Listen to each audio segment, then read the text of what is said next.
Ready? No. Hello, welcome to Ring Takes, episode 44 here, as we're counting down the road to the Royal Rumble. We can officially say that. Heating up here, we're going to be talking about CM Punk and Randy Orton free agency and Drew McIntyre Night of Destruction, but it seems to be more Nights of Destruction with him. Let's get right into it with CM Punk finally signing.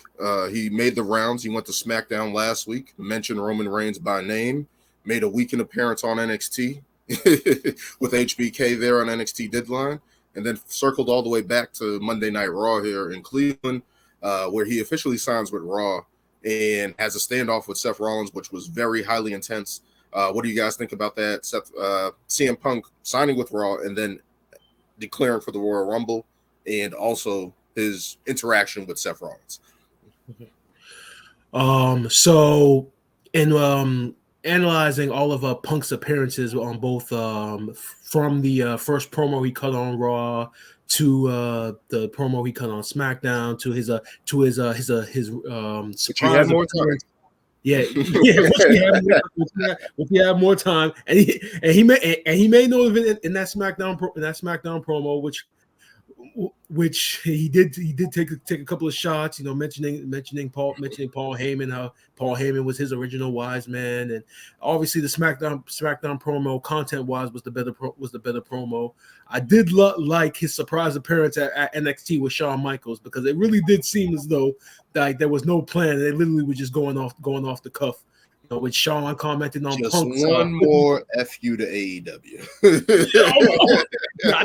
Just to say, like, yeah, let's take a couple of viewers away from Collision, if there are a lot of viewers away from Collision. Let's bring those eyes over here, which you gotta love competition. But I do love how sporadic that NXT appearance was, and then going into last night's promo. Makes complete sense that he would go to Monday Night Raw, because as we ended up seeing, the one feud that's there waiting for him is the feud with Seth Rollins.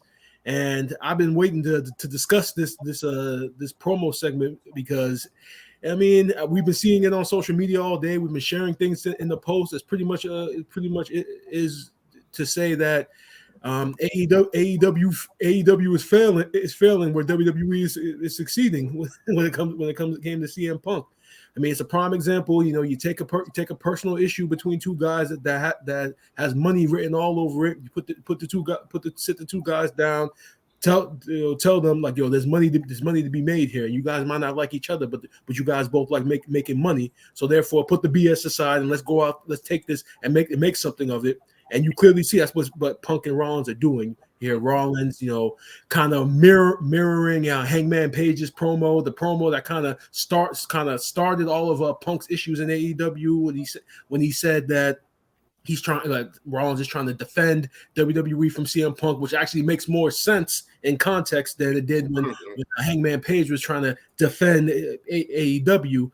And then you hear Rollins talking about how you were gone for 10 years. You slandered me. You slandered the company. You tried to destroy what we built, which was exactly what Punk was doing, starting with that Colt Cabana podcast all the way until now. Even in AEW with the cheap shots that he took, some of the stuff that he said that hasn't aged well at all. So, when you look at the whole Punk experiment so far so good. I mean, he's the hottest guy in professional wrestling right now, and no, it's a prime example. It's an example of there's levels to this, and it shows that, like, you can have issues with one another, but you can put the aside and make a profit of it. And like I said, WWE capitalized where AEW didn't, and that's the one thing takeaway I can take away from this whole CM Punk free agency. Mm-hmm.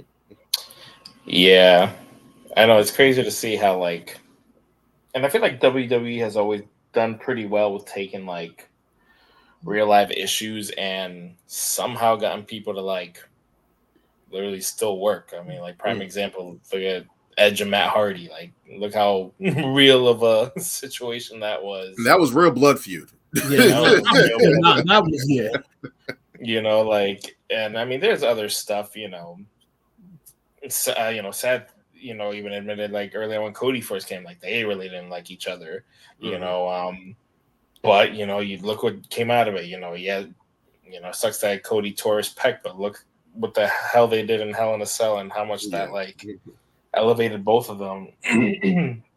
And to think that AEW couldn't do that, and instead, what do? You literally create another show to put this guy on and literally keeping talent away from each other. It's like, how do you not, obviously, in the day and age of wrestling now, there's always stories. And obviously with the whole media scrum thing, it's like, that there's these issues.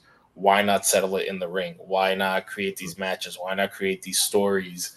And, just, people can speculate as much as they want, but, if you take those elements, I mean, you're not going to like everybody you work with, but when you blur those lines, it makes for a good story.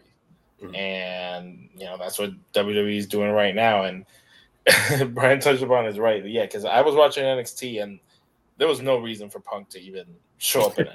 It was so sporadic. It was just like he was there. And like there was no plan. They were just going off the cuff. Like literally. Really Punk's gonna go to NXT and train new talent. Like, come on, you're not gonna have that huge of a comeback. There was an element of HBK in the past not thinking CM Punk was that top guy worthy.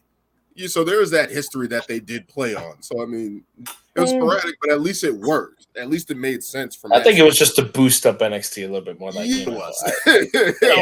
And Brian like it was definitely also a little bit of a shot. They were like, yeah, you guys got Collision, but we got a PLE. Yeah, you guys got Collision, but we got the guy that. And let's pump this up by throwing Punk in there and bring him in. So, but to even hint at like, Shawn Michaels maybe this offer about training, like, come on, it was really that was really took that into consideration. Like, come on. But this whole thing with Rollins is money. It's a good money and it's a great story. So much animosity between them.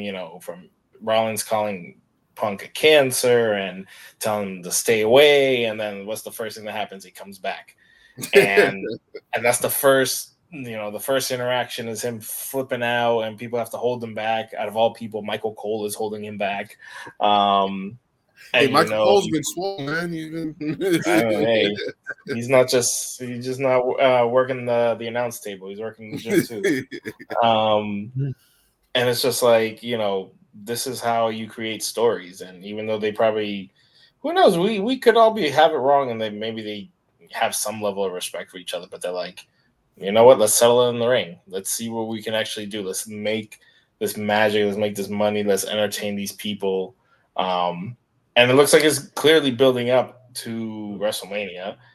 And I'm going to say right now, I guarantee Punk's winning the Rumble. That's my prediction. Hey, Dan, you know that. I know who we're going to come around. We're still a month away. We're still a month away. They're coming lower and lower. They're just coming down. And he knows it. So I'm gonna call it right now. Punk's winning the Rumble. Hey, I'll say this much right now. Punk and Cody are going to be in the Final Four. Oh, easily. Yeah, they're gonna be in the. They're both gonna be in the Final Four. That's when it's gonna get interesting. And watch this whole Shinsuke thing. Watch it be something crazy where like he like screws them out of like the Rumble or something. We're gonna have to be live or something when the Rumble is going on because we're gonna have this for months. We've been doing this for months between who's going to win the Rumble. Like years worth of prediction. Exactly. So long-term booking. Long-term. Yes. Prime example right here. Finally see how wrong Dan was this whole time. I told you. Come on, Triple H. Do the right thing. Do what's right. Do what's best for business. Cody can go wherever he needs to go to finish his story. Because he can and he will. He probably will. But from the standpoint of CM Punk signing with Raw, it was expected. I think we've all been kind of knocking that him and Seth kind of have this boiling underneath rivalry that's there. There's an animosity between the two. And that was put on full display between the two. CM Punk mentioning how it came full circle from Cleveland, his last match here, walking out of Raw of WWE at that time. Basically circling all the way back around. Hey, I have to come back to here to Monday Night Raw to settle the score, basically. And that was cool from CM Punk just to kind of circle that all around. Adam Pearce making it happen to make him sign with Raw. But I think things, of course, heated up when Seth Rollins came out. Looking at Seth Rollins from that standpoint of I was joking. I was like, Seth Rollins is the face, right?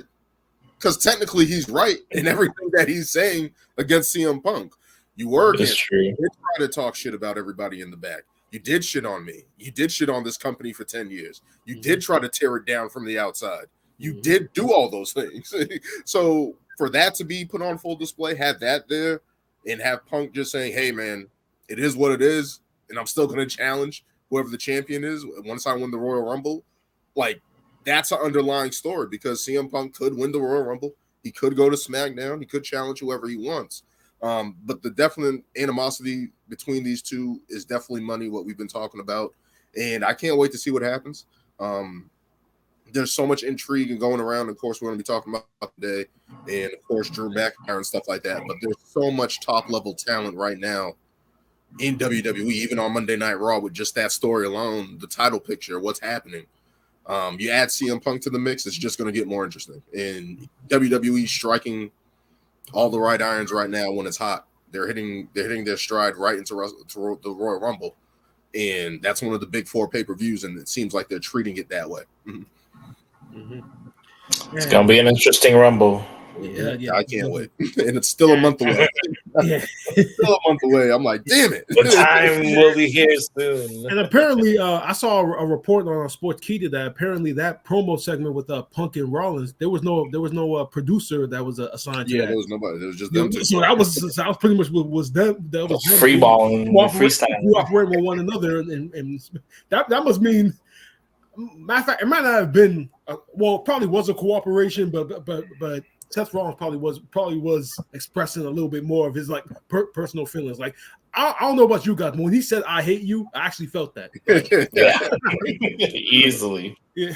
Hey, Seth Rollins has been acting. He's been working on his acting. True. He's gonna be Marvel now. He'll be Marvel. But no, just again, there's actual animosity. There's actually some type of hatred between the two, and they're playing it well on TV. And that's what they're supposed to do. You have to be able to capitalize on this. And whatever happens, hey, whatever, if it's a match at WrestleMania, if it's a match at the Royal Rumble, whatever the case, well, that's not going to happen. Punk's entering the Royal Rumble, but whatever happens, if it's a match at the Rumble, if they tag a team across each other, we don't even know what Punk's first match is going to be. We're still a month away from the Rumble. So just looking at it from that standpoint, it's like he has to have a match at some point. I mean, they announced that he was going to have a match on a live event against Dominic Mysterio at the end of the month. I think initially it was going to be Cody, but then Punk announced that Punk was replacing him. So, so I mean, it's a live event, but I mean, kudos to the workhorse of WWE this year, Dominic Mysterio. Hey, you cannot lie. Main event Dominic Mysterio keeps getting these matches. And it's headlined more Monday Night Raws than anybody. He's killing it, man. He's always he's trusted. And that's the one thing you want to be. You want to be trusted, especially if you're a young guy like that. But we're gonna see what happens with CM Punk in this whole. Well, we know where he's going. He's going to Raw. We're gonna see what storylines play out this, especially with Seth Rollins. And it seems like they're gonna have a bunch to. If that matchup is gonna happen, CM Punk has a lot of people that he has to go through. Drew McIntyre. We saw the little segment that they had there where they were announcing Judgment Day. Drew McIntyre's going to face Seth Rollins at day 1, January 1st. He ran into the Judgment Day with Damian Priest and all those guys. So it's like he's kind of bumping shoulders with everybody, the main eventers on Raw. And we're going to see how it plays out leading into the Royal Rumble. Just as a side note, when he ran into Kofi Kingston backstage and he said "You're making me crazy," I just immediately got a flashback to that. I was like, oh yeah, Kofi Kingston did portray that Jamaican gimmick, huh? Yeah, it was so long ago. It's like, he was Jamaican at one point. So long ago. Yeah, it was so long ago, and brought back full circle. And those guys are good buddies, of course, behind the scenes and stuff like that. So for them to actually interact there was kind of cool. So, of course, want to see what happens with CM Punk going forward, and I can't wait. Let's get into the other free agent who's not a free agent anymore. Randy Orton signs with Friday Night Smackdown. We saw in last week's Raw where he was like, I'm gonna finish this storyline with the Bloodline, right? Like, I'm gonna go after them. And he had that rub up with Jey Uso where we were like, oh, he's gonna screw over Jey in some capacity, right? Did not happen. He ended up going to Friday Night Smackdown, making his intentions clear. He's heading after Roman Reigns, Daddy's home, doing that whole angle. But it looks like he's having a signing with Friday Night Smackdown, RKOing Nick Aldis. So there's that element of the GM and Randy Orton bumping heads a little bit there, which could be interesting. I like with Nick Aldis on SmackDown so far. It's going to be interesting if he's going to be a heel or a face, or what he's going to do along the lines. But continuing that, he had a tag team match against Jimmy Uso and Solo, and his tag team partner was LA Knight, another person who has been battling the Bloodline, has been making a name for himself on his own. They tag and get the win against those guys, but there's also a little bit of heat between those two now. It looks like the LA Knight and Randy Orton. But what do you guys think? Orton officially signing with SmackDown and going after the Bloodline? I mean, it was a reasonable direction to go in. Seeing as, you know, if you look at the way that the story plays out, I mean, it was the Bloodline that took out Randy Orton, and I kind of had a feeling that as soon as he came back, they were immediately gonna, you know, jump into that feud, in a sense, kind of like wrap it up. Therefore giving Orton the title shot at the Rumble, presumably. I'm assuming that's where this is going, but yeah, from a selfish standpoint, I'm just glad Randy Orton is back in general. You see, you know, now that he's being inserted into this feud, I kind of had a feeling in the back of my mind that as soon as Randy Orton came back and he did go with SmackDown, that I was kind of afraid that LA Knight was going to be kind of like pushed to the side, because he was kind of like the main guy going after the Bloodline right now. But by putting them in this tag team match, obviously they're still keeping in mind that LA Knight is still hot. So therefore, you know, tagging him with Orton to kind of keep this Bloodline story is the best direction to go. But I love what we're getting. I love the little interactions that we're getting with Randy Orton and Nick Aldis. You know, we saw Randy Orton give him an RKO, probably pretty much as a way to remind him that, like, yeah, I'm back and I'm signed with you, now, and this is what you're gonna get when you sign the like, so. And I love when he gave him the check for the fine, which was half more, just to tell him next time. So because it's gonna happen. It's gonna happen. No, like, yeah, it's gonna happen again. So yeah, here, take that. But I'm just glad that Randy Orton's back, and that they're kind of continuing in this direction. I mean, it's unfortunate what ended up happening to Matt Riddle for him to get released a couple of months ago. Obviously, still having him around with RK Bro would have really helped this story. But like I said, just glad to have Orton back in the title picture, and we're gonna get a good title match at the Royal Rumble out of it. So I can't complain about that. Yeah, it's definitely great to see Randy back, healthy, big as shit, cut, and just like looks, you know, dominant. And to see what he's gonna do with Roman, I think is gonna be really good. I don't know why in my thought I was like, oh wait, why wouldn't Randy be in the Rumble? And I'm like, oh, because he probably needs somebody to face. Roman needs somebody to face at the Rumble, so I'm like, that makes more sense. Which, you know, if Randy was in the Rumble, that'd be like such a huge pop. But you know, but it's not going to be Kevin Owens at the Rumble again. 3 years in a row. Oh my god! Kevin Owens himself said he knows that people are getting tired of seeing him and Roman Reigns. So, whoa! I love those matches. I feel like there was like good, like 4. Those matches were good. I'm like going at it. My god, I was like, was it the Rumble where he hit him with the golf cart? Yes, that was one. That was one of their Rumble matches. Yes, one of them. I was like, got it. And then they cut them, and I was like, no. It was a last man standing match, right? Yeah. Yeah, it was last man standing. Yeah. I was so mad. In the Thunderdome, yeah. Yeah. Hey, they did that. Was probably one of the few great matches from that time because I still really remember that. Yeah. But yeah, happy about Randy. You know, they've reintroduced him beautifully. You know, from War Games to what he's doing now on SmackDown. Makes sense that obviously he would go after the people who took him out. Part of me still thought he was gonna give Jay an RKO there, but as a parting gift, as a parting gift at least. Yeah, exactly. But yeah, I mean, you guys kind of said it all. It's great to have Randy back, and we're definitely gonna get some great spots, and hopefully we get to see more of him before. We don't know how much more he's gonna be doing. I mean, he honestly seems ageless, but obviously after an injury like that, people are aging and their bodies can only do this for so long, so hopefully I would love to see one more Randy title reign. It's not going to mean anything, but I think for what he's done and who he is, I feel like he could easily get another title reign. So I know it probably, like Brian was talking about with like LA Knight and him, there's just people coming back. Everything's just so stacked. It's like there's so many ways things could go right now. And me and Brian are the same. I'm definitely an LA Knight guy. I feel like he has lost a little bit of steam, but with him tagging with Randy, still keeping him in that, like, hey, you're still up here, being considered. But if his time comes, it's definitely not happening until after WrestleMania. So.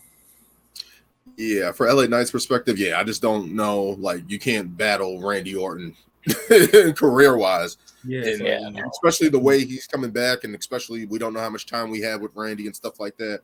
He talked about in an interview, speaking of Matt Riddle, I think I saw the quote where he was like, thank you, Matt Riddle, for that time period we're tagging, because you took a lot of brunt of the work in those tag matches. That kind of preserved my body a little bit, saved me. I think he was talking about, was that Logan Paul's? Yeah, I think he interviewed him. I'm trying to watch it, but I've seen like little clips and stuff like that. But he's saying that pretty much gave him a little bit more longevity and rejuvenated his body a little bit. He still got hurt, unfortunately, but just doing that tagging, teaming, and with Matt Riddle. And Brian was right. If Matt Riddle was still around, that would add another partner to him going up against the Bloodline. So who knows? Maybe Matt Riddle will be back. I don't know what capacity his situation is or what's happening. But hopefully something happens there. But speaking on Randy Orton, it's good to see him back as always. I would have loved to see him in the Rumble because the Rumble would have just been even more stacked with more people.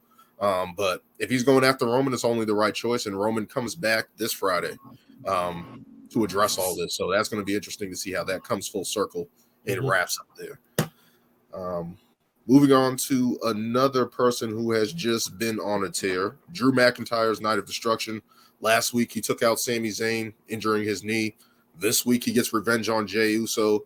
And now it looks like he's heading towards a title shot against Seth Rollins at day one. What do you guys think about all this going on, especially Drew's destruction? It's about fucking time, man. How long have we been calling for this heel Drew McIntyre to finally come out, man? Lewis, how long have you been calling for? Because I know you were the one that's kind of been the leader on for Drew to turn heel. I mean, if we go all the way back to what was it, Crown Jewel, when he lost the world title match against Seth Rollins, where someone said he was gonna win the title, and it was his time. and we thought then that title loss was going to be the tipping point to him finally flipping that switch and becoming a heel. Now a couple of things happened after that. Him teaming with Judgment Day. But I actually think losing at War Games was the actual tipping point where he was just like, okay, I've had enough. Every time I come up in these big matches, I'm coming up short. So now it's time for an attitude change. And we saw it with Sami Zayn last week, taking out his knee and And you can even hear it with his promos now. Yeah. Like when he's heel Drew, the Scottish psychopath. You kind of hear the aggression and you hear the almost like the pain of coming up short so many times, and almost as if he has to be this guy to have the success that he wants to have before. And I mean, I love to see it. And like Daniel mentioned, he's gonna get a title shot at day one, and now he's a full-fledged heel now. I think the last time he was a heel, I think was back in before the pandemic. Matter of fact, yeah, when he was with Dolph. Yeah, when he was with Dolph. He fought Randy, right? At Mania. Was it? I think he was still a face when he fought Randy. I think it was against Roman when Roman was still a babyface before he was the tribal chief. Oh, okay, yeah. At WrestleMania where Ronda Rousey, Becky Lynch, and Charlotte Flair main evented in the triple threat. It was that WrestleMania where Drew was still a heel facing Roman before he was tribal chief. I think that's when he was still a heel. And then going into the Rumble that year in 2020, that's when he eliminated. Yeah, he won, and then became the baby face for like 2 or 3 years. So I'm glad we're getting this heel Drew McIntyre. In two nights, he takes out Sami Zayn, and now he's finally, like Daniel said, he gets his revenge on Jey Uso. So, and he's got a title match coming up. So, when I see Drew McIntyre as a heel now, and then you see obviously with the Punk and Randy Orton additions, and you got other guys. One guy I'm thinking of off the bat who's coming back soon. You got who's AJ Styles, and you see all this talent, and you realize how deep WWE's roster is on as far as main event level talent goes, and which then means a lot more opponents for a heel Drew McIntyre to go against. And we saw it in the backstage segment with Drew McIntyre and CM Punk. So they're definitely alluding to something that could happen with them. So love to see heel Drew McIntyre. I love how they built it up through the PLEs of him slowly teetering towards this dark side, and now he's here, and we're all enjoying it. Yeah. I just lost my train of thought, but I was gonna say something. Yeah, it's great to see Drew finally just going off, and like I predicted at Crown Jewel that he was not gonna win that title, and I knew he should have. It should have been me. There's been a lot of should haves, like a Shinsuke should have happened. If it was going to happen, it should have happened at Clash at the Castle. If it was going to happen, if it was going to happen, it should have happened there. Let's not bring up the past. So we don't got enough time for all that. Anyway, I love seeing this Drew. Like I think it's a different iteration of the psychopath, because for the character he's playing is like it's all justified, and it's like I liked how when he came out on Raw and was just like, you know what, Sammy, I probably did hurt you, and I am the reason you're sitting home, but you know what, I'm sorry. And it's just like the narcissistic of like, hey, asshole, you talk shit, I'm gonna beat your ass, and like Brian said, he's doing this because this is what I have to do to win, and this is why every time he wins, he's like, ref, take my hand right now, and you better raise it. He's like, you better do it because I won, and that's what, this is what his character needed to do, and this is I don't know. I don't see him getting the title right now. Side note, all this stuff that's going on in the main event right now, I feel is telling me more and more that Damian Priest is not going to have a successful cash-in. There's too many possibilities of people. Who's been predicting that? Huh? I'm just saying, this everything from Punk coming back to Drew heel turn. I honestly think Punk back just cemented that. It's not going to happen. And if it does, it's gonna come out of fucking left field. It's gonna come out like someone's getting screwed. Someone's gonna get like a whole year arc, like Cody, like Seth or something, where they're like, all right, well, you got screwed after winning the title or something. But yeah, I don't see that happening anytime soon. Go ahead, Brian. Now, I was just gonna say as an example, man. You really want to lose? You really want to give a prime example of how to lose fans? Have Cody win the title against Roman, and then have Damian Priest come out and cash in. Now, the heist of the century. Now, obviously, Damian Priest would be the biggest heel, and obviously Cody gets more sympathy. But us as the fans, we can't do that. We can't do that. And this is my thing. And I know this is off topic. We'll turn on the product. We can't do that. We can't. But this is my thing. And it's like, what happens to the Judgment Day once he loses that title? Because it's like, I feel like Rhea's, I mean, I don't know. They haven't lost the tag team titles yet, but I feel like that's coming soon. You know, they've already lost. Well, I guess the match hasn't really happened, but it looks like Creed brothers are like coming for the titles, like hardcore, which they look great. But I see them losing those titles really soon. And it's like, and then if he loses that Money in the Bank, it's like, so Rhea's the only one here with the title. What the hell is everybody else doing? It's like they're a bunch of losers. Exactly. And it's like, just as a side note, as far as the Creed brothers go, just as a side note, because I thought it was really funny. I thought it was funny how they came out twice to save somebody. Yo, I saw that. I'm like, so y'all coming out here saving everybody now, huh? They're getting exposed. And then the second time you came out, you didn't even save Cody properly. They took so long to get exactly. Bro. Like, how you let Nakamura come down, just knock him out, and then y'all just stand there and not do nothing? I'm just saying. Oh, we were talking to the crowd. Oh man, he came back.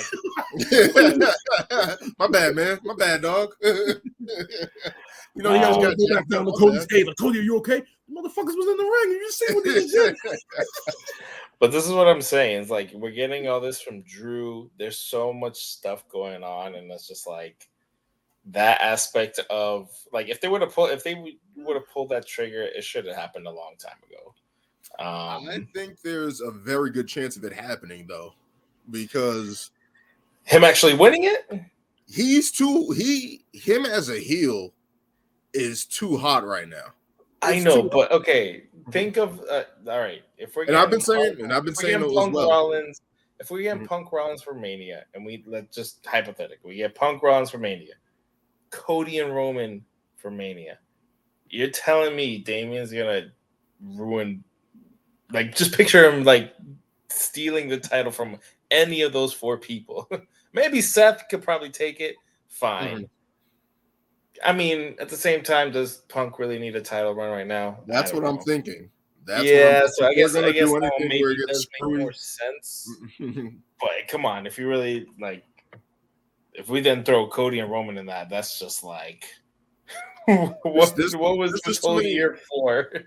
There's just too many moving parts. But it's like if there's ever going to, because at that point does Seth and CM Punk need the title? I think that's what makes the most sense. That's where the intrigue is, because it's like, do they need the really title? I mean, they don't, because it's personal enough, and you already have all the backstory with it. So, but they don't. But at the same time, because that's a money match. Would it be the first time they're facing each other? Or did they have like matches when Seth was in the Shield when Punk was? I think they did. Yeah, they did have matches. So they did have those matches. That will be more stakes. Yeah. And that would be something for like the best in the world title. That would be for the best in the world title that Seth has been the workhorse for WWE for all this time. CM Punk has been claiming, hey, I'm the best in the world for a long time. For them to clash with the title would add to it. But at the same time, it's like, do they need the title to tell that story? And that's where I think Drew has a chance of winning. And could Drew McIntyre main event of WrestleMania as the champion? That's like, this is all the stuff I'm thinking in my head. Depending on who wins the Rumble or what happens, is that a tell Sami Zayn story? Is that a way to get Damian Priest? There's so many. I think the reason why I'm like that's the match that's gonna happen because they're already teasing it, and it's like Does that diminish that feud if Rollins loses the title? So I don't know. It's long. Punk's kind of made it clear that like going after it's the title. 4 months. It's 4 months to Mania. It's a long time. He can lose it and gain it. He can. If they even loses it, gains it back. That's like. I'm just saying this is a long time to the point where if they do need the title, because again, I'm saying this in my head, that's in his back. Whatever's going on, they've been playing that angle, all this stuff. He's going to be fighting Drew McIntyre. He's a heel. He's going to go with that back. There's so many things that could happen, and it's like I just don't know they keep the belt on Seth unless he goes on some type of Roman Reigns sabbatical. Like I take a month off here, I come back. Like. I don't know. Something has to give. There's just too many players involved. There's just too many. Yeah. We'll see. We shall see. With Drew McIntyre there, continuing his reign of terror, and I'm intrigued. We're all having that deal. So we'll see where that. Let's get into Monday Night Raw here. We can start off, of course, last thing that we're talking about. Shinsuke targets Cody Rhodes. Promo. Shinsuke Nakamura basically telling his story, his own story. That kind of era is Cody Rhodes. And we both won the Royal Rumble. We both lost. I never got my chance. You never got your chance. And now you're and that pretty much sends like parallel stories. And with this new Shinsuke, with the mist that we saw on Monday Night Raw, multiple times that he's been able to catch Cody Rhodes. And again, every single time I see Shinsuke in the ring, it's like, how didn't this guy win the world title? Like at all. Like he hasn't won it at all in his career in WWE. And it's like, why hasn't he when he's that good in the ring? We saw on Monday Night Raw. Continuing to be the roadblock for Cody Rhodes, continuing his story. What do you guys think about Shinsuke and Cody tangling? Let me go first. That promo on this past Monday was so fire. And I think that was the first time that they added that animation and just made Shinsuke look so sinister and like just like a huge threat. And I feel like this is a proper way to like do a feud without a title. But it's like, I don't know. It's like you kind of have to do it when they don't have the titles, I guess. I guess that maybe that's why the whole Seth thing, it's like, well, they have the title, so you telling me CM Punk's going to win it or Rollins, whatever. But with this feud, it's just like they're doing it right. And, for him, to elude everything that there's similarities and, I'm gonna take you out and I'm gonna go above you to finish my story because it's my time, and it's just great heel work, and it's just such a like Shinsuke is clearly the big monster heel right now. Cody's just like the biggest babyface in the company right now, so it's such a great. I think they're definitely good fit to just feud right now, and that Shinsuke's in the Rumble as well. Then that mist is gonna be there. Right there, and hopefully it misses, but hopefully it doesn't also take him out as well. So, but yeah, it's crazy to think how long we had to wait to get this version of Shinsuke Nakamura, and I think the more upsetting part is like, look, with time, so much time goes on. It's like the older these guys are getting, the less time they're going to be wrestling. It's just like. You had gold here, and mind you, English isn't his first language, but look how good it's still translates. What have I been saying since we started the show? They can do it that way in the day and age, and it be accepted. And it's been working. Yeah. And you can do this with literally any international star. Exactly. And that's exactly where I was gonna go with this. Every time I see Shinsuke Nakamura now, I can only thank one person, and that's Triple H. I mean, I think it was mentioned weeks ago. I think a report that came out that Triple H was going to make more of an emphasis to show that Asian and Mexican superstars can get over and become superstars in WWE. And I think he's taking Shinsuke Nakamura as his first project, his first rebuilding project, and showing everyone that, like, hey, you know, if you're Asian, if you're Mexican, you can still come here and be a top star through my tutelage and through our booking, through our production team, which is the best production team in the world that puts together these video packages, and like Lewis said, you know, Shinsuke looks so much more sinister. And when and I don't know who on the creative team came up with that story to parallel both Cody and Shinsuke Nakamura, but it makes sense. It's on point. Like, you almost forget that Shinsuke Nakamura is a former Royal Rumble winner because of how poorly booked he was from that point on. You know, you forget about that time when he came in and we block it out. It was the AJ Styles match because of what they did together when they were in New Japan. You know, you forget about all that stuff, and then when they bring it full circle with the great promo package work, you know, you get a masterpiece. And I'm loving what we're seeing from Shinsuke right now, and then the match with him and Cody. I mean, as far as the finish goes, I kind of knew they were going to go in that direction. With a quick DQ. I'm actually surprised that they even had the match so soon. But yeah, that's what I was surprised about. Yeah, but I knew as soon as they were doing it this soon that, like, there wasn't going to be a clear cut winner, because, you know, they just started out. And the match was good. Yeah, the match was very good. But as far as the feud goes, my only fear was when they first announced the feud was just that, you know, both these guys, they kind of need to win so their respective momentum going into the Royal Rumble can carry. I mean, we already know what the deal is with Cody, but, you know, since Nakamura's feud with Seth Rollins, you know, we felt that, like, he was kind of treading water for a little bit. You know, they had him, you know, matches with Tozawa, and they had matches with random people, not like Gable, not having like a clear cut direction of what they wanted to do. So he was in limbo for a little bit. So because of that, you would think that, like, you know, he needs to have a strong showing in this feud. But he's up against the top babyface in the company who's primed for, like, bigger things at WrestleMania this year, apparently. So from that standpoint, you know, you kind of have that fear, but, you know, so far so good as far as the presentation goes, at least. Yeah, the presentation is killing for Shinsuke, and I like the fact that we're showing this side of him, all this animation work, all the story with him, because it's like there's a legitimate story there with him.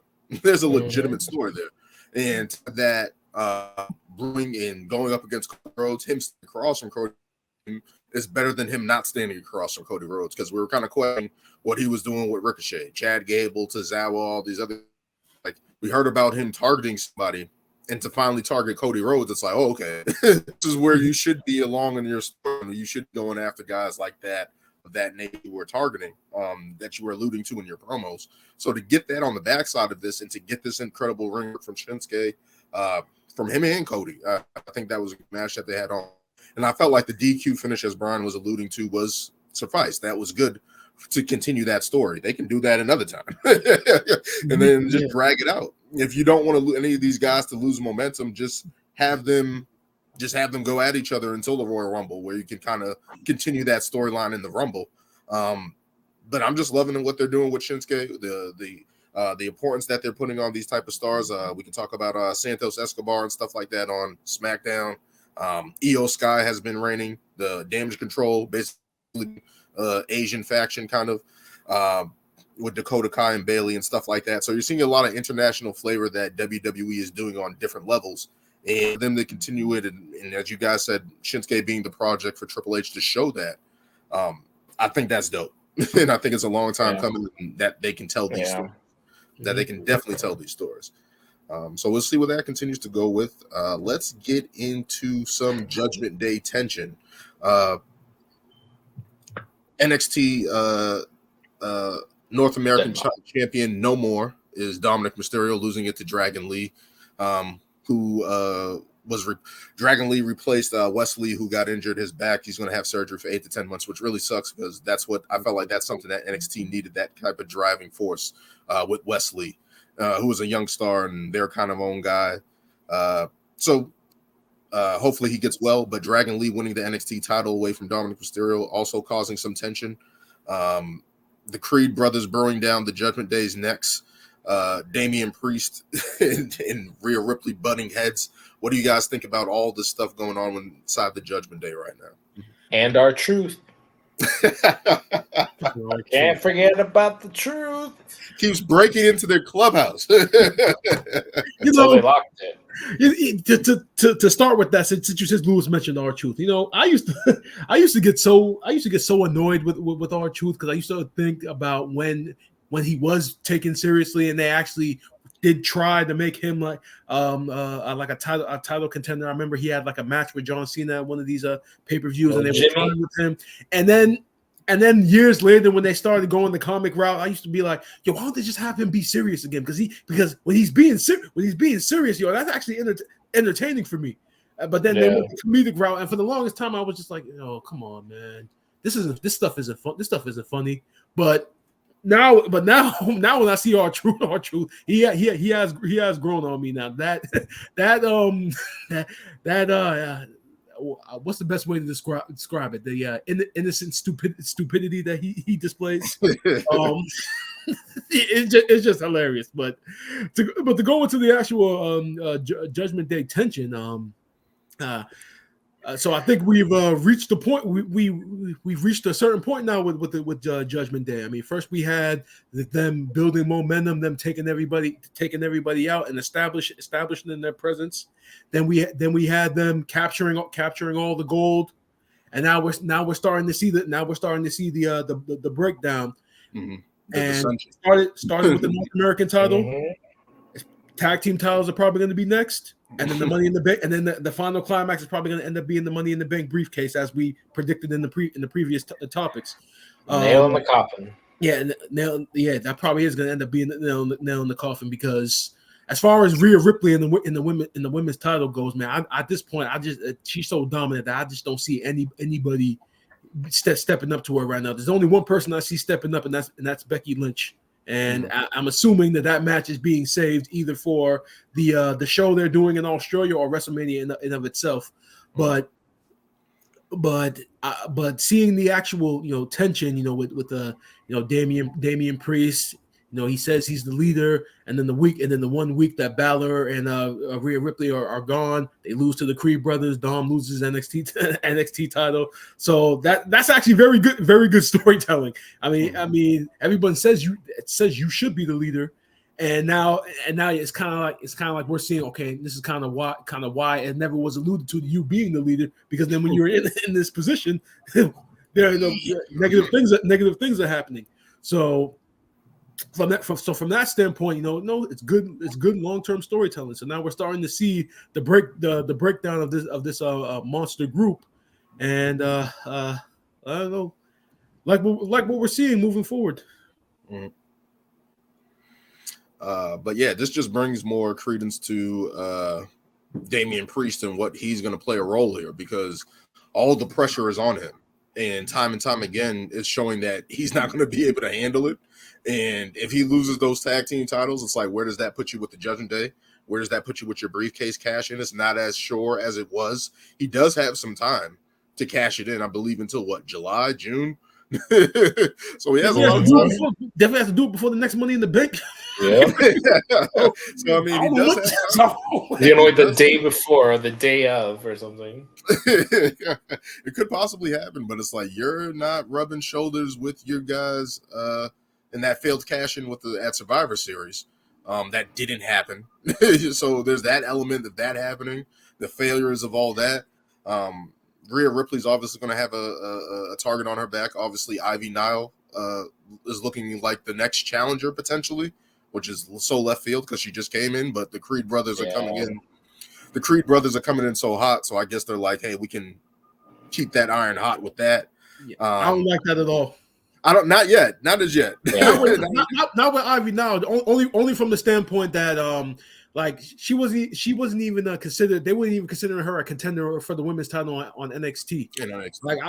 I do recall her on NXT UK having a title match against Miko Satomura, but that was NXT UK. She never actually was viewed as a serious contender for the NXT women's title. She was always just seen as the as by the side of the Creed brothers. So from that aspect, I didn't like that. But yeah, go ahead, Daniel. Yeah, we'll see what's happening with that as well. But it's just like all these signs are just pointing to Damian Priest being on the outs of the Judgment Day week after week. Yeah, for sure. Rhea Ripley's challenging him more and more than ever, and it's like something's got to give. Something's got to give. So we'll see what happens with that. Let's continue on here. We have The Miz challenging Gunther again. Imperium was facing DIY, and The Miz, the combination of that. That was a really entertaining match. The Miz picking up the win with DIY, and then again challenging Gunther again. He's gonna do it. He's gonna do it, and he's gonna bring the old IC title back. No, the white belt. Stop putting this negativity out into the world. The white belt. Guys, I have one question. When DIY was going to face Imperium and they said they were going to have a mystery partner, did you already know it was going to be Miz? Yes. It made sense. At first I didn't know. And then I'm like, I mean, they, champion him have that history already. So when I realized the show was in Cleveland, I already knew it, obviously. That makes more sense. That makes more sense. Was from Cleveland, so obviously, why would he not? Why would you not have a match, not be on the card? Yeah, yeah, but it's like, I mean, I just haven't gotten behind this whole Miz as a babyface thing. I still haven't gotten behind it. I mean, it's the only route they can do because Gunther is the ultimate bad guy right now. It's just at this point, and like I just said how deep the roster is. I mean, we could go in a different direction now at this point. I'm just I know Gunther has said. I know they came up with the stipulation saying that like if Miz loses, he can't challenge Gunther again, and thank God, because that let us know that this match will be the end all be all of this feud. Therefore, getting Miz out of this picture, and hopefully having him going back to being the hateful Miz that everybody has come to know and love. But whoa! Is there a chance the Miz wins? You're not being serious right now. No, I know you're not being serious. He could.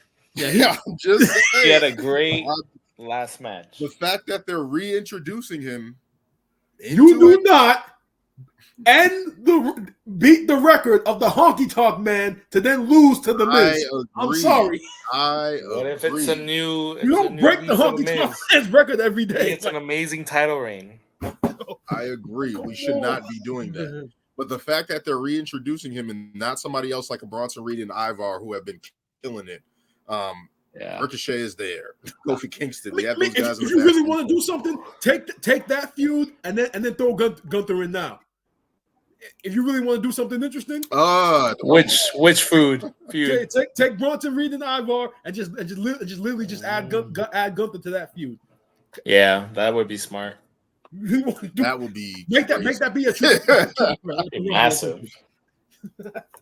Do it at the Rumble, guys. WWE, if you're listening, do it at the Rumble. Do it at the Rumble. He's already gone one-on-one against Bronson Reed. I mean, I don't think he's gone one-on-one against Ivar yet, but you already got that history right there, so you can easily transition. So I don't see why not.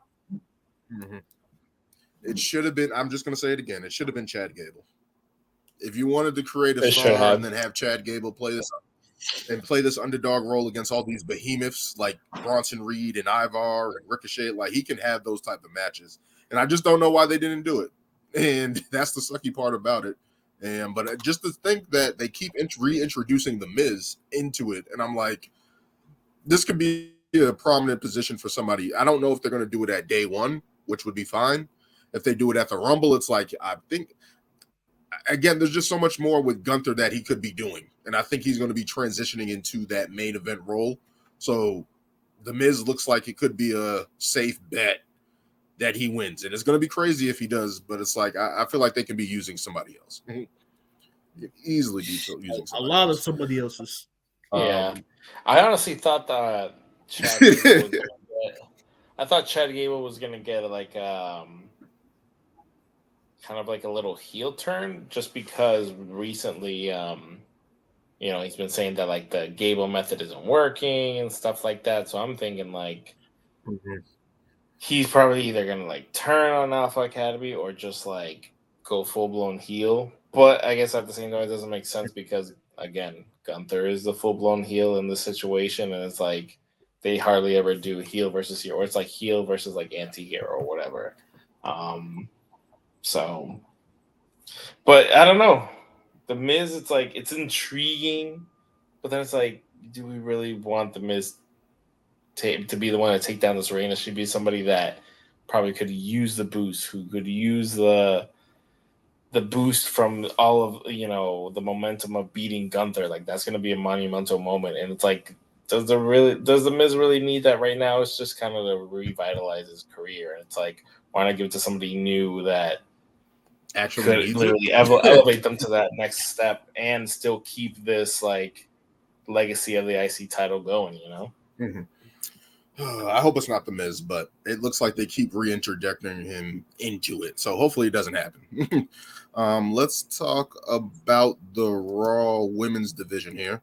Katana Chase and Kaden Carter defeated, who did they defeat? Indy Hartwell and Candice. Yep. Candice LeRae.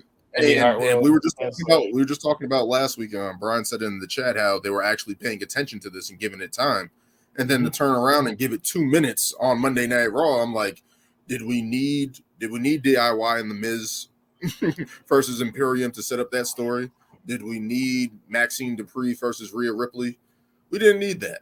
We could have gave these girls a little bit more time to show off a good match. All women who can go in this match, and for them to only get 2 minutes, I'm like, come on. That's not the progression that I wanted to see with the women's tag team division. Yeah. I wonder if they were thinking because they did do a promo package on them to kind of explain their characters a little bit more to people who still might not get their whole partying club gimmick. I mean, they did feature them in that spot, and I wonder if they went into the match thinking that, well, we gave them the promo package. The match is really about them, so therefore we don't need that much time. But at the same time, you end up obviously hurting Indy and Candice as well because it's such a short match.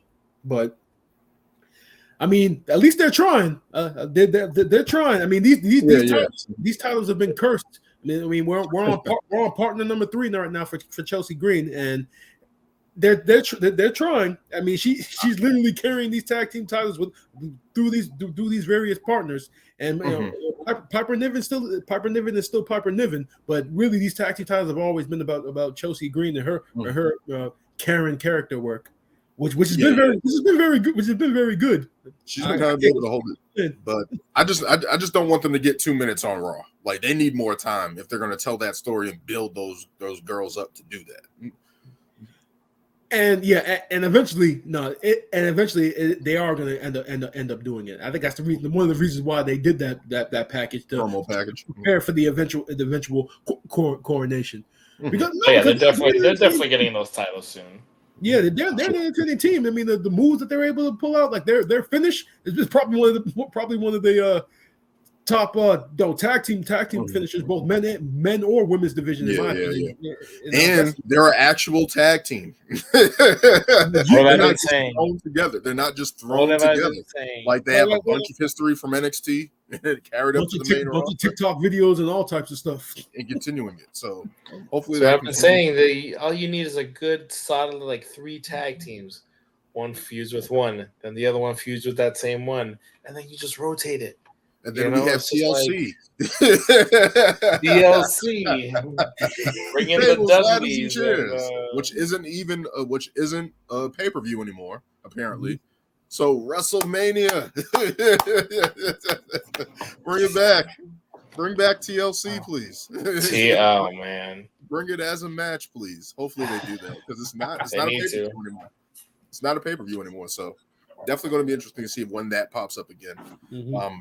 WWE basically saving not the match branded stuff like Extreme Rules or anything like that anymore. Hopefully that's continuing where they usher out all that shit and save it as actual matches on cards.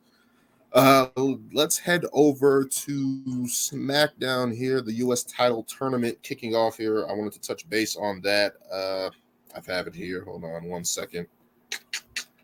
There's Dragon Lee, who was defeated by Santos Escobar. So Santos Escobar moved on. We have Bobby Lashley defeating Karrion Kross, which sucks for Karrion Kross because it was a double whammy. Can't catch a break. It was tribute to the troops.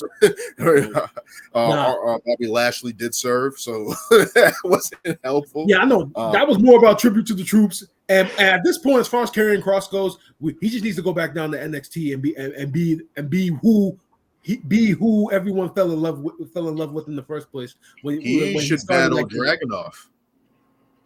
Yeah, now I can give it that. that would be a banger match against Karrion Kross. I mean. That should be the. I mean, they revitalized Baron Corbin. Yeah, that's what they need to do with Kross. They have to bring him back down to where he had his most success and just build his momentum again, and then bring him back to the main roster. Because I think what happened was they brought him back, and they kind of assumed that everybody remembered who he was, but all people remembered is the crap that they did to him before he got released. Terrible. And I think that people never got that taste out of their mouth from it. So that's why he hasn't been able to build any real momentum since then. But as far as the tournament goes in its entirety, obviously you got all the talent, all of the great talent there. I love the fact that the NXT guy that's in it is Carmelo Hayes. So he just got hurt. Did he? Mm-hmm. He got taken out by somebody on NXT. That was what I saw before he got on. He got a knee injury just now. Yep, tonight. So tonight. Yeah, I don't know who's going to replace him. You talking about storyline injury or like legit he got hurt during the match? I think it's storyline. It's storyline. Yeah. So I think don't do that to me. I'm like, what? Let's hope that is storyline. I think it's a work. He was selected as the NXT guy, and he was going to face Grayson Waller, and those guys have a history. So it's going to be interesting to see how that plays up in the last match. Is also Austin Theory and Kevin Owens. So all these guys in this matchup here, we got Bobby Lashley. Looks like Bobby Lashley and Santos are going to clash at some point. Austin Theory and Kevin Owens have been going back and forth with each other with Austin Theory, Grayson Waller. So the SmackDown US tournament to face Logan Paul, I think that could potentially happen at the Rumble. It's definitely going to be interesting to see who walks out of that. Who are you guys thinking that could potentially win it? I think Santos needs it. Yeah, it's probably gonna. Yeah, that's probably where I was going to. Now that because Rey Mysterio was on commentary at NXT. I mean, we don't know how far along he is with the knee injury, but I just feel as though if you really want to kind of tell the story with Santos and Rey, I mean, have Santos be the number one contender for the U.S. title and have Rey be the one that costs him the title. I mean, you really want to add more fuel since Rey was U.S. champ anyway. I mean, that's why I think they're probably going to end up going on Santos. I'm going to go a different. I feel like either Santos or Kevin Owens. I think Kevin Owens needs it because he needs something. He hasn't really been doing something since he was traded there. He's just kind of just been yelling at people and kind of just being punching random. People for no reason. He's on commentary. He's punching people, which Punk pointed out. And Logan Paul did. Like when the tournament was first announced, he did start the week prior on SmackDown, was taking shots at Kevin Owens on commentary, coming at his his weight, his size, and everything. So there obviously there would be something there between the two of them. So, but I just feel as though they should go in the Santos direction. Santos is going to beat Bobby Lashley though. That's who he's facing up next. This is where his new tag team comes in. But this is also how you explain Lashley and the Street Profits is their next feud. I mean, you could just have someone come out and like Lashley gets counted out or something, and then Lashley would take it out real quick on the Street Profits if he lost that match. Mm-hmm. And I feel like that would just destroy any momentum that they have because it's just like you throw away everything that they built up. connections they've made, relationships or whatever. It's like it's got to pay off. Building this up to then tear it down. It's like no, I don't. Yeah, I don't know. I don't know where they're going with that, but I think Kevin Owens is going to win it because I think he needs it the most. I think at least Bobby Lashley has the faction. Grayson Waller and Austin Theory don't need it, even though I think they're going to still be players in that. Yeah, for sure. But I think it's Kevin Owens, and then maybe they cost Kevin Owens the title, and that's how they continue that story. But yeah, it's just gonna. I always like tournaments. I like when they just bring it out the blue and just say, hey, we're gonna have a tournament. It actually creates intrigue. Have a bunch of intriguing matches, interesting matches, and hopefully that continues. Let's get into Damage Control and Bayley's storyline continuing. Always, it seems like Bayley has been saving Damage Control these past couple of weeks. She helped out Asuka just now against Charlotte. But what do you guys also think about Charlotte's potential injury where after the match she was complaining about her knee, and it looked like that was something that legitimately happened? I haven't even seen any reports or updates on it. So, I saw the quick highlight of her like falling. It's like I don't know what kind of move they were trying to do, whether it was like a backdrop or whatever, but it's like she fell weird, and I think her leg got caught on the rope or something. Yeah. Hopefully it's not a anything broken or a tear, because I feel like we just got Charlotte back, and to like lose her again so close to WrestleMania season. It's like, I mean, I did see a report that I know some people speculated that the injury was storyline, but but the report did say that like, yeah, no, she's legit, she is legit injured. So she is. They did say that she was going to miss a couple of weeks. They don't know how long it's going to be, but it is going to be at least a couple of weeks. Which sucks because it's like this is WrestleMania season that's upcoming now, and you need your top talent. But as far as Bayley saving Damage Control again goes, I mean, all of these are all just red herrings that we're seeing right now to give you the impression that why would they kick Bayley out of the group at this point if she's constantly coming to their rescue and saving them and winning these matches? But they're trying to fool us. They're trying to fool us as the fans into thinking that. Thinking, oh, there's no way. She's saving them. She's saving them. Because like I said from the beginning, when Kairi Sane came back and Asuka joined, everyone immediately thought, okay, Bayley's going to get dropped at some point, because you look at the way the group is set up. Look at these four right here and Bayley over here. Which one's not like the other? So obviously, everyone Bayley's going to get pushed out at some point, and they keep trying to keep fooling us into thinking, why would Bayley get kicked out? I mean, she's saving them, she's helping them. So why would she get kicked out? It's happening. I'm not falling for the open door. How do we know they're not going to kick Dakota Kai out? I mean, some reports have said, oh, it might be end up being both of them. Both of them. That too.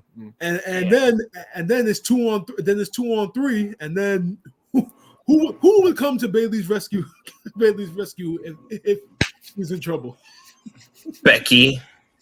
I think there's a free agent out there with the last name Monet that we could. Is she free though? Reach out to. Make it happen. Make it happen. That's all I'm saying. Make it happen. Lewis, you gotta say the story writes itself though. It does. It really, really does. Like with this whole Bayley thing, it's like she's easily gonna get taken up with this group, and then she's gonna need help. And 2 out of the 4 are already there. I mean, I guess 3 out of the 4 are already there, including her. It's like you got to get the 4th, and you got to reunite the Avengers. You know, it's who are we kidding? It's gonna be Lita. She hasn't recovered from Trish's attack. Oh yeah, she's still concussed from that shit. Yeah, it was a pretty hard hit. Maybe career ending. But never got a chance to get the tag team titles back either. No. Story right itself. Yeah, this thing with Bayley, I don't know when it's gonna come full circle. I have a feeling maybe at the Rumble. Mm-hmm. Because the fact that they're already, telling her not to go out, stay back, this and that. When, they're chit-chatting without her, they're leaving her, to the side. And it's like, from that standpoint where she keeps saving them, maybe that's just to build up the babyface part of it. Yeah. Like she's actually trying to do the right thing. Mhm. And she just keeps getting screwed. So I don't know, man. It's gonna get interesting to see how they deal with all that. And again, we don't know if we're gonna get the Boston Hug connection again, or we're gonna get the Hugger Bailey again at some point. Maybe the role models. Maybe that's what we get. Okay, so role models are great. So, question: If by some miracle they are able to sign up Sasha Banks back by miracle, if she does come back, she's already built up this new character outside of WWE, Mercedes Moné, which is honestly a better character than Sasha Banks was. So if she does come back, you think so? Does she transition over to Mercedes Moné, or would she be like Sasha for a couple of weeks and then make the transition? Hypothetically, she returned. I feel like she has to come back as Sasha. Because I think that's like Edge coming back and not being Edge. It's like, it's Adam Copeland. It's like, Mercedes Moné is just an amplified Sasha Banks, right? Like she's actually showing the money off and being that type of person. So I think it's just an exaggerated version of her. So I think that they could still bring her back as Sasha Banks and still play on the Mercedes Moné element. But we've all seen people come back, and it's like, that's the thing that we're going to see. How much flexibility is she going to have with her character? And is she going to be able to keep all that merchandise and keep her name? And is that going to be a deciding factor there? But it's like, hopefully they can work it out. Hopefully that gets done, because it's like, I don't know what her status of her injury is, but Royal Rumble's right there. It'd be the perfect time. WrestleMania season's right there. It would be the perfect time to do that. That would be, if they got her to come back, that would be so huge. So huge. It would. But yeah, it's crazy to think that Sasha's been gone this long, and it's like Brian said, it's like this writes itself. It's like you got Bailey in disarray, you got Becky and Charlotte kind of coming back together. It's like, what's the last piece of the puzzle? CM Punk has come back. It's like, it could happen. It could happen. He goes up to the women's title. As crazy as it is, all this stuff can happen, man. No, I can't put anything past WWE anymore. I thought I could. I really thought you could put you can't put anything past them anymore. Now that Punk is back, it's just like, no, see, they could. Who's another person who you'll never in your right mind will ever think will come back to the WWE? Like, I wouldn't even put it past them for them to hire Ryback again. Oh God, no. No. You want to talk about someone who's been doing shit talking? No, he's not worth. I'm going to say this on behalf of WWE. He's not worth it. You're right. He's not worth shit. Let's be real. No. He's his own nut job right there. No. He's not worth shit, because first of all,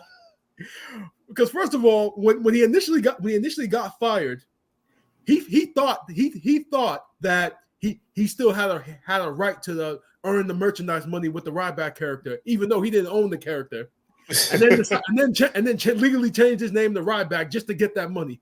And I'm just like, dude, come.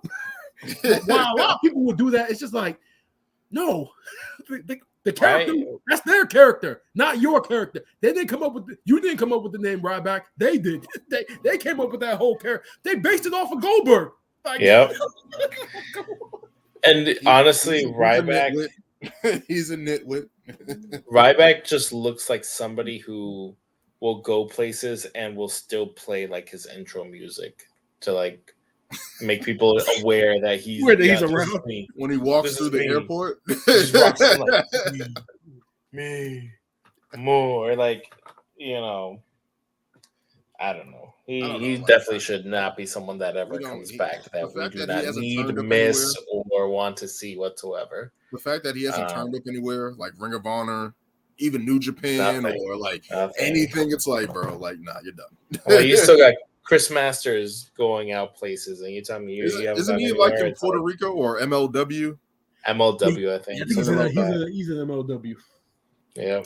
But yeah, the fact that he hasn't appeared anywhere Ryback, it's like, nah, we don't need to see him ever again. No, and then he was like, if Punk came back, he would retire. And then he's just like, no, he has to go. Yeah, and then he started backtracking that shit. And I'm like, like an idiot. Like, I didn't even mean it. It's like, well, there it is. We don't need anything from there. Let's keep going on here.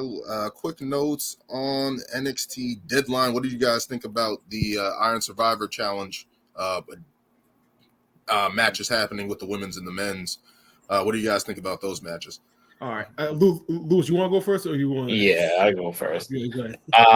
Those matches were great. I honestly didn't really understand the concept at first, and then I was like, okay, I can get behind this. Like, and honestly, probably should have been something that was used. I feel like they've waited so long to use that, and it worked out very well in their favor. Definitely highlights all the people that were in their match. Like, honestly, the women's match, I honestly couldn't tell who was gonna win. I'll say this about both matches. Like, I liked how it was like the deciding factor was either somebody needed to tie to keep it as a sudden death, or somebody wins to get the win. I love that. The story I'll go over the women's first, but the men's was like very those guys put in the work for the story that we're telling in the ring. And I thought it was great. But the women's match, I honestly didn't know which way it was gonna go. I thought what's her face? Tiffany Stratton was probably gonna get it. Yeah. She was the favorite. But then some of the other girls, I haven't been watching NXT Legend, but that Lush girl was like a powerhouse in there, but she looked a little green, so I was like, okay, maybe she's not ready for that yet. But then who else was in it? Blair Davenport. Yeah, who won the match?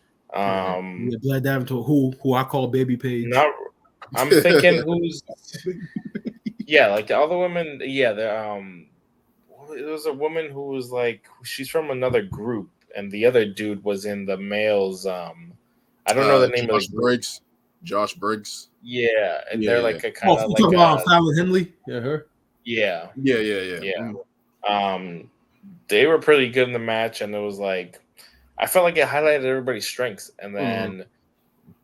And they did it in a way with Tiffany Stratton in there, being the heel and everything. It was just But I feel like those 5-minute intervals, I was always worried about how that would be set up in the match. And I'm like, that's not enough time. But at least those 5 minutes give each person time to showcase themselves. Yeah. Honestly, the fact that whoever takes the pinfall has to go into the penalty box and everything, I think they got that from Impact, TNA. Did they? King of the Mountain match. That's where they got that from. So that's where it's kind of cool where NXT did it, and it's like that's from TNA. So more people are seeing it. So all right. So So go ahead, Lewis. Keep going if you had more. So I just thought the women's match was great. I honestly didn't think Claire Davenport should have won. She was kind of obviously, snuck in as much as she could, run-of-the-mill heel taxes, but I think some of the other women kind of highlighted their strengths a little more. So that's where I bought the men's match. Everybody thought it was going to be Tiffany. I thought it was going to be Tiffany for sure, just because she had that previous run, get her back in the title picture. I thought she was going to get back into that, but hey, make new stars, whatever. That's what you got to do, right? But for the men's match, my God, mind you, I don't watch NXT every week. I know majority of the players, but not everybody. But that guy, Jason Briggs, Josh Briggs. Yeah, he was a monster. And then, you got Dijak in there, who I was a fan when he had his matches with Keith Lee and stuff. And he's still going, which I think, he probably is ready for the main roster, but he was on the main roster for that terrible run that he had on the main roster. T-Bar. Don't remind me. Retribution. He's one of those people who was just he had these banger matches with Keith Lee. You saw what he can do. You see how big he is. You put him in this role, but I'm not going to get into that. He had a great showing. I love what they did with Trick. I honestly did not think Trick Williams was going to win that match. I didn't know how they were going to tell that story within that match, which, you know, and that's what I do know. Trick Williams is very hot in NXT. His chant, his look, everything. To me, he's still a little green, where his moveset I feel like isn't as developed, but he's very hot right now. And I was like, wow, the fact that he had 0 points more than majority of the match, I was like, wow, they're really gonna do him like this. And then I was like, if they do something stupid where he pins all of them at the same time, I'm like, they're just messing this up. But they didn't go that route, and I thought it was phenomenal, and it paid off. I thought it was done correctly, and I got that feel of like the old NXT, like, okay, I can see the future. I can see what these guys are doing, at least just from that match alone, because it was like, I haven't really seen this concept, and what it was and how it works, I thought worked really well. And then to actually tell a story within the match was great. So, to start with the men's match, to talk about Trick Williams, I felt that because when it got to like a minute left and he didn't and he got his first fall, I was of the mindset of, what was the point of him getting one fall? Exactly. Yeah. Now when he got the second fall, and this is within the last minute, I was like, damn, I'm not about to have this dude get 2 falls in 30 seconds. There's no way. No way. I didn't like how they did it, how they had to do it in the last minute. Because to essentially get 4 falls in a minute and a half, you would think it's unprecedented. But then when you see how he got each fall, I mean, it was done brilliantly. Especially the very last one with Braun Breaker at the very end when he caught him with the knee. And the crowd was hot for Trick Williams from when he came out. And after he got the second fall, they knew like, what was going to happen. Oh my god, Trick, like it has to be Trick. And Braun Breaker, when he came out, 3 spears, bam, bam, bam, just took everybody. Yes, I was like, this man is an animal. Yeah. He needs to be in the Royal Rumble. Bring this man to the main roster now. Like, there's nothing else to do in NXT for Braun Breaker. Like, what are we doing with Braun Breaker now? Like get him out of NXT. Like after Mania, he's getting called up. He has to. I'm just saying, it's time. There's nothing else for him to do in NXT anymore. He's pretty much done everything at this point. But but as a side note, to talk about other matches that happened on the card, the first match with the Dom and Dragon Lee. And then with Ray on commentary, I just need to say, Booker T had me in tears in that first match with him on commentary. like when Dom was like celebrating and doing the whole Eddie Guerrero dance in the ring, and Booker's on commentary like, "Viva la raza, baby!" Yeah. TS found his place on calling that. Yeah. I had to rewind that a couple of times because he's funny. He's funny. Look at this. Hilarious. He's very good. He's very good down there. And then when he's talking with Ray about Dom, and he's saying how like Dom has gotten to the top faster than Ray did. Talking about like it's in his DNA. Like, yeah, you dick. He got it from his father. Like, what do you mean?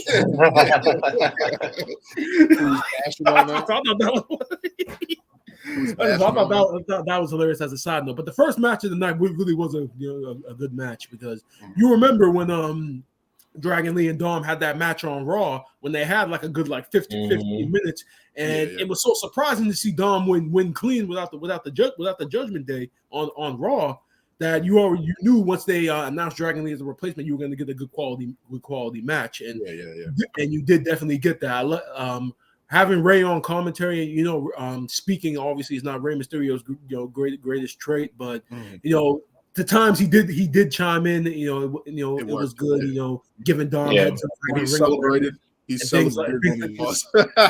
He celebrated afterwards. But that's another thing about that match. But people didn't see the finish coming. I don't know if people watch Dragon Lee or know his moves or anything. But people were thinking that the match was gonna like continue or such. I don't think they knew that. Like, I forget his finisher. That's why when it kind of came out of nowhere, I was like, "Oh, he won." It was like, yeah. That's what that's how a lot of people took. Cause I remember because when he hit, I thought his finisher. I know that move is his finishing move. So when he hit it, I was just like, "Yo, why is the crowd not reacting?" Because I know that's his finishing because move. I feel like on the main roster, I thought he was finishing people off with the sit down power bomb. So that's why I thought I was kind of waiting for that. But then I have seen him use that move and win, but it's just like I honestly kind of forgot about it. And it was just so quick that I was like, oh, cool, won. Yeah, so that match was good. Another match that I found entertaining was the steel cage match with Kiana James and Roxanne Perez. I know some people weren't as big of a fan of it. I know the match was kind of in a tough spot coming after that men's Iron Survivor Challenge with Trick Williams. So I know it was in a tough spot, but I think based on the circumstances that both women were able to put out a decent performance. As far as the feud in and of itself, I actually thought that the feud was going to initially end at Halloween Havoc when they had that Devil's Playground match or whatever that gimmick match. The brick in the bag and everything. Yeah, with all that. Yeah, he was. But the match was what it was. It wasn't in a bad spot, but I do think that it still was, entertaining for what it was. And we got a new female superstar in Izzy Dane, who ended up debuting with Kiana James. So from that standpoint, NXT is looking up. So you guys saw I actually didn't get a chance to see the main event title match with Baron Corbin and Dragunov. So maybe you guys can give a better perspective on how that match was. It was pretty good. Great. And again, like Baron Corbin, this iteration of him, his rejuvenation of his career, has been great. Him egging on Ilya, the promos and stuff like that, and throughout this match was great. And Ilya just continues to just impress, like as NXT champion. I love his finish, I love his match and stuff like that, and it's like just a great match between those two. Again, I'm just more impressed by Baron Corbin, man, just because he was thrown away. He was thrown away. He was almost. I thought he was going to be cut at some point, released. I thought he was done. Yeah. I did too. Remember when they put JBL with him? Yeah. When they took JBL away, I thought like, it's over. Like, come on. Like, well, what are you doing? And that honestly, that should have worked. It should have. It should have. It should have worked. It should have got more legs. They just didn't. It's like you put him with JBL. He should have just been winning. And then he was just like losing. And they're like, JBL, this is the guy you're endorsing. He's like, you're a loser. It's like, you're like, this is crazy. So him kind of go back. I feel like he's kind of back in that like lone wolf, like, kind of like when he first came out. Yeah. NXT, I feel like that's get him the more serious. He's a better talker now and he talks shit. But like him coming out in the motorcycle and everything, I feel like he has his own gimmick. Give him that energy. It's not just like, hey, I'm this tall dude and I'm a dick. It's like, no, like this is what I am. Yeah, I got money. Yeah, I got my motorcycles and stuff like that, and I'm still gonna take dudes out. And it was paired really well with Ilya because Ilya is so intense and like, dude, there's just like the expressions and everything he shows, like, from like the redness of his body to like showing his pain from the hits that he takes. I think his work is great. I'm really impressed by him. And look at his stature. Like, yeah, he's not the biggest dude in the world, but I like how they call him like the warhead or like the torpedo or whatever. Like he's fast, he's strong. It's like from those guys from NXT UK, Tyler Bate, Pete Dunne. Yeah, it's like those guys. I know Tyler Bate. They need to bring that man up soon. That man is up. Yeah. I saw a report that apparently he's next. He should be. Hopefully, he should be. It's time. Like, really good. Yeah, he had a great time. He had a great stint with feud with what was his name before Butch? Done. Done. Pete Dunne. And I feel like then they kind of, I don't know, the whole 2.0 I think kind of brought him down. But like him in that men's match was, I was like, I thought he was going to win easily. Yeah, no, he was with Pete Dunne, gonna... and then when NXT UK was in his stride, he was down there for all that time trying to build that brand up. Mm-hmm. Yeah, he was in a tag team for a while, Mustache Mountain. And all that Mustache stuff. Mountain, which was very underrated tag team by the way. Nothing needs to be said. Just watch their matches. That's all you need to hear. No, they're pretty good. They were pretty good. Yeah, but Ilya definitely a great showing. I feel like every time I've seen him wrestle, it's like so hard hitting and a lot of emotion in it. And I like how they told that little story of like him, like, you know, not just like losing his cool and everything. He like was giving Corbin like kind of like the I forgive you for what you're doing or whatever, and just like, but I'm still gonna like win this match, and that's what he did. So I thought that was great. But it's NXT, whatever. It's not. I don't know. I don't even want to call it 2.0 anymore. But this track, the gold brand, how they got it back to where it is now. I like it because we're showcasing all this young talent. We're getting banger matches. We're getting story development. We're getting character development. And NXT is in a good place right now. And some people, just to open up the roster a little. But it's going to be interesting to see where they go, man. I was impressed by NXT, man, and continuing to be impressed. Man. But the notes you guys want to talk, or are we all set here? I think we're good. Yeah, we're good. As far as the other promotion goes, ROH. I mean, as far as the other promotion goes, there's only two things they got going. They're hyping the hell out of this Continental Classic, which is pretty much the Continental Classic is pretty much AEW right now, because all three shows they're pretty much just promoting the hell out of this, and then MJF and Samoa Joe's whole storyline with the devil. Who's the devil? And obviously in the women's division you got Tony Storm in the bag of chips. Tony Storm, but yeah, so as far as AEW goes, those are the only things that really speak. What about Adam Copeland? And apparently Bryan Danielson got hurt again on Saturday at Collision. Yeah, I heard that. I didn't see exactly what happened, but yes. So was it his other orbital bone now? He has to wear 2 eye patches. Like, yo, dude, like Bryan Danielson, like, yo, I respect you, man. Yeah, like when you were in WWE, I was a part of that whole yes movement. I was doing the yes. I was with you. My God, look, I know you love professional wrestling. I know this is your last year in wrestling. We all know as a technician, you're one of the top technicians in the world. Man, it's okay to just sit down and let your body heal, man. You keep trying, you keep coming back at 60-70%, and then you end up being back at 0% again. Keep coming back, fighting with a patch on, fighting with your. I don't even think his forearm is at 100%. Yet. When I saw him fight for way longer than he is. When I saw him fighting with the patch, I'm like, it's bad. When I saw him fighting with the patch, I'm like, come on, man. First of all, I need to put him in that position.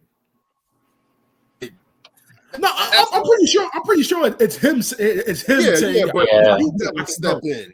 Yeah, that's all him. I get it, but they got to step in and protect him from himself. That's the thing on that point for me. It's just like they got to protect him from himself, man, because he gets into keeps getting hurt. it's not even like what. Yeah, it's hurting his run a lot because it's like we could have way more, and it's like this is what we're getting, you know. It's killing them, man, and especially in a situation where you said the Continental Classic with Swerve and Briscoe and all these other guys in there. They have Warlord coming back. It's like that's where you should focus right now to keep building. Daniel Bryan, take a break. No one's gonna forget you. No one's gonna forget you, man. Like, take a break, man. You're getting killed. Getting killed on a weekly basis. Yeah. Man, but we'll see what happens with the road to day one, which is going to be on January 1st. So looking forward to that, as well as the Royal Rumble. And we're going to continue this road. We'll see what happens with AEW, if they can revitalize themselves. We'll see what is bringing down in this wrestling world. What brings us next. Thank you guys for joining me, and until next time.